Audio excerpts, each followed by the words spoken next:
A phone that cost as much as your shopping bill has arrived. This is the successor to the Infinix Note 7. I bring you the Infinix Note 8. In a world of $1,000 price phones, what does this $185 phone offers to the table? It's time to answer the question. Now it's kind of weird that now phones with the lowest price gives the most value, like you get an 18-watt charger brick right out of the box. Not just that, you also get a protective case. So in a world of smartphone brands, Infinix is definitely climbing the ladder slowly. While other Chinese brands are producing affordable phones to challenge big brands, Infinix on the other hand is trying to challenge those Chinese brands with even lower price. So right out of the box, this phone definitely looks like a modern 2020 phone, and by far the thing that stands out about the design is its color. Infinix called this color as Iceland Fantasy, and that name definitely does justice to the colors that I can see in various situations. So it looks kind of nice with that pinkish purplish look. It reminds me of some of the colors I've seen from Huawei flagship phones back in the days, and sometimes the color can completely turn into orange. The material itself is plastic with a glossy finish, so it's kind of like a glass stick phone. The headphone jack has been long dead when we talk about flagship phones, but it's still very much alive with the budget smartphones. The headphone jack is still present here, along with the power button on the side that also has a fingerprint scanner, which is super duper quick. Now at this price, it's still rocking 6 gigs of RAM and with a super generous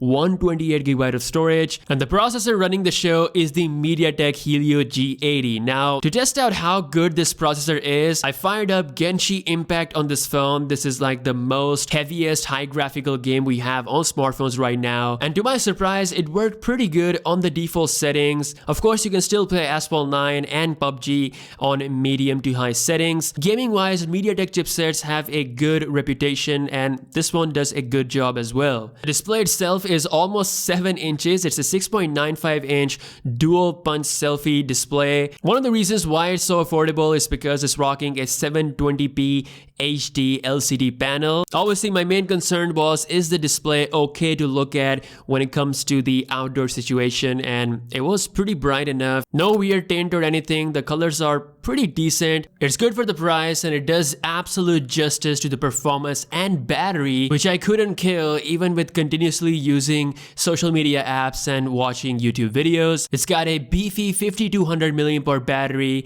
that guarantees 2 days of battery usage. Now let's talk about camera. Surely at this price, the camera quality probably looks like one of those cameras that people use to capture aliens, but no, actually it's pretty decent. Like, this company listened to my feedback. This phone is rocking a 64 megapixel main camera, and thanks to the update to their image processing, the results have been improved. The dynamic range is good. Even in some challenging situation, it was able to bring those details and highlights to the table, especially with the 16 megapixel front camera. Despite the bright background behind the subject, still managed to do a decent job. Again, it's pretty good for this price range. It's got a dedicated 64 megapixel mode that gives you plenty of detail when used in bright situations. It's got a super night mode that helps when you're taking photos indoor or in low light situation or in night situation.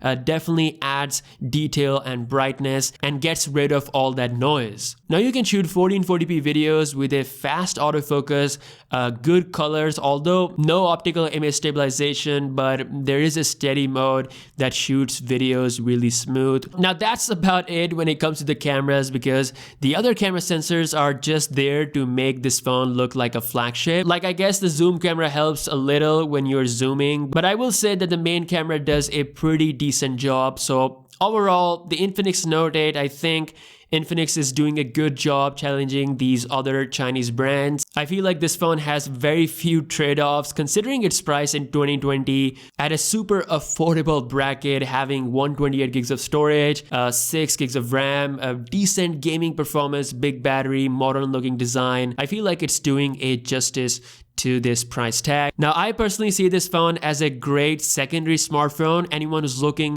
for a secondary, super affordable Android phone at the most affordable level that doesn't take crappy pictures, it definitely qualifies for that. So yeah, that was my experience using a $185 phone in 2020. It's been an exciting year of smartphones indeed. Let me know what you think about this in the comment section below. As always, I'll catch you guys in the next one. Peace out.